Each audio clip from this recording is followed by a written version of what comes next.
Fala, clã do mundo dos 12! Você já chegou na sala de algum chefe de calabouço e antes de entrar na luta rezou um Ave Maria para que o deus Ecaflip te abençoasse com bons desafios? Se sim, esse vídeo pode te ajudar. Hoje eu estou aqui para ensinar uma valiosa técnica para vocês. Como mudar o desafio de uma sala de calabouço, que é uma técnica geralmente utilizada na sala do chefe de calabouço. Mudar o desafio de uma luta fora de calabouço é fácil. Basta você sair da luta e se você pegá-la novamente, o desafio já será diferente. Ou seja, basta desistir e pegar a luta de novo. No entanto, isso não funciona da mesma maneira em calabouços.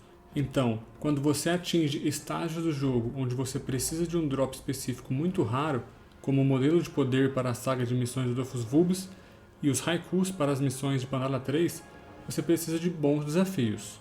Outro notável uso para esta técnica é rotacionar o desafio para que você possa obter o sucesso dos monstros de certa área. Quase toda a área do jogo tem um monstro que é exclusivo do calabouço, então às vezes você está tentando obter esse sucesso e vem um desafio extremamente difícil de se completar. Em calabouços que são de onda, isso se torna ainda mais problemático. Imagina, você vai fazer Vortex e precisa completar algum desafio. Aí vem 2 desafios impossíveis e você tem que fazer 2 horas de luta para torcer por um desafio melhor na próxima luta. Bem desagradável, né? Dito tudo isso, você quer deixar sua sorte nas mãos do destino ou nas mãos do Golden? Para realizar essa técnica, você precisa de mais jogadores. Tanto faz se são suas contas ou outros jogadores de fato. O que acontece é que ao chegar em alguma sala, de boss ou não, cada personagem é dado um par de desafios próprio. Ou seja, cada personagem tem desafios diferentes, e ao começar a luta, algum desses pares de desafios de algum dos personagens é espalhado para todos os outros personagens da luta. Então, você talvez já tenha percebido, quanto mais personagens estão presentes no grupo, mais opções de desafios você terá. É extremamente importante que você não comece uma luta em grupo na sala que você quer mudar o desafio. Se você começar uma luta em grupo, você vai contaminar todos os personagens da luta com algum par de desafio específico e não será mais possível mudar. Os desafios apenas serão mudados na próxima manutenção semanal, que acontece nas terças-feiras. O que você tem que fazer é o seguinte: quando você chegar na sala que você quer poder escolher o desafio, você tem que pegar a luta apenas com um personagem de cada vez, para ver qual desafio foi dado ao mesmo.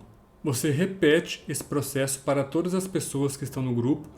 No final dessa etapa, você terá a informação de que o fulano tem desafios A e B, o Beltrano tem desafios C e D, o Ciclano tem desafios E e F, e assim por diante, dependendo de quantas pessoas estão no seu grupo. Agora, você tem que entender como um desses pares de desafios é escolhido quando você faz uma luta em grupo. Se todos os pares de desafios forem diferentes, o par de desafios final escolhido será aleatório dentre os personagens da luta. Ok, isso não resolve nosso problema, nós queremos fugir da dependência da sorte. Porém, se houver algum par de desafios repetido dentre todos esses pares, ele será o par de desafios que se espalhará no grupo.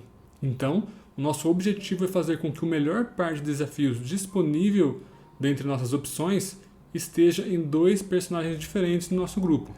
Nossa, Golden, isso é possível? É sim, jovem alma. Agora vem a parte interessante. Você precisa escolher 2 personagens que têm pares de desafios que te agradam. Por que 2, Golden?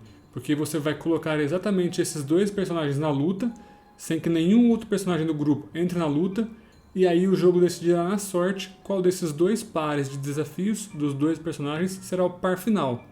Uma vez que você começa a luta, algum dos personagens tem o seu par de desafio mudado de forma permanente até a próxima manutenção semanal, e então você conseguiu duplicar algum par de desafios.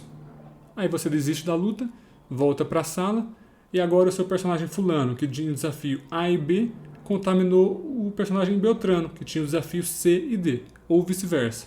Nesse exemplo específico da dentinha, eu tive que realizar esse processo mais uma vez. Por que, Golden?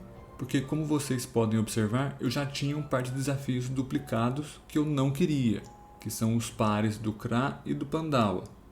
Então, se eu entrasse na luta com todos os meus personagens, a sorte decidiria se os desafios finais seriam os do Kra e do Panda ou da Shello e do Enu. É necessário fazer com que o par de desafios que você quer esteja em maioria no grupo. Portanto, basta eu infectar apenas mais algum personagem para que o par de desafios versátil mais circulando esteja em maioria. E aí sim, este par com certeza será o par de desafios que aparecerá se eu entrar na luta com todo mundo do grupo. Como vocês podem observar, o par de desafios final da minha luta foi exatamente o que eu escolhi, embora poderia ter sido também o do Shellor, lembram? Na primeira etapa, você precisa escolher 2 personagens que os desafios te agradam, pois a etapa inicial desse método é aleatória. Se eu tivesse entrado na luta da Tentina com o time todo, sem fazer tudo isso que eu fiz, eu receberia os desafios Estátua e Cruel, mas utilizando o método eu consegui mudar para Versátil e Circulando. Então é isso, rapaziada. Se você gostou desse vídeo, peço encarecidamente que você deixe um like e se inscreva no canal. Tamo junto, GG!